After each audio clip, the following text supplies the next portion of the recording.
Special case number 57/22 আমার special জাজ honourable Nurjamal হকে এটা চূড়ান্ত রায় প্রদান করে।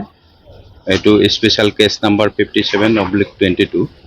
ঘটনাটো এনে ধৰণৰ আছিলে, ইনফৰমেণ্টে যোৱা 30/7/2022 তাৰিখে এটা ৰিটেন এজাহাৰ কোকৰাঝাৰ থানাত দি জনায় যে তাইৰ নাবালিকা ছোৱালী যোৱা 7/7/2022 তাৰিখে দিনৰ 12টামান বজাত এই উক্ত আসামী মোহৰ আলীয়ে কাঁঠালগুলি গাঁৱৰ গৌৰাং নদীৰ কাষত থকা মৰাপাট খেতিত লৈ গৈ ধৰ্ষণ কৰে আৰু তেতিয়া OC কোকৰাঝাৰ এটা কেছ ৰেজিষ্টাৰ কৰে, যাৰ number 362/22 under section 376 clause 3 IPC read with section 6 of POCSO act আৰু সাক্ষীবাদী গ্ৰহণ কৰি কেছটো চাৰ্জশ্বিট দিয়ে আৰু আদালতে টোটাল 11জন সাক্ষীবাদী লয় আৰু DWৰ পৰাও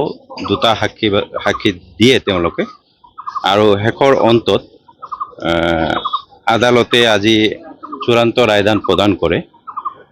আণ্ডাৰ সেকশ্যন 4 অফ পক্সোত আসামীজনক 20 বছৰৰ সশ্ৰম কাৰাদণ্ড লগতে 25,000 টকা ফাইন বিহে আৰু ফাইন অনাদায়ে 6 মাহৰ অতিৰিক্ত কাৰাদণ্ড বিহে।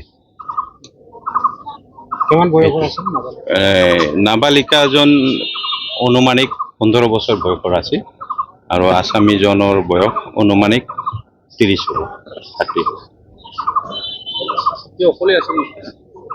আসামীজন অকলে আৰু ছোৱালীজনীও অকলে আছিল। পচলাই মৰাপাট খেতিত লৈ গৈছিল।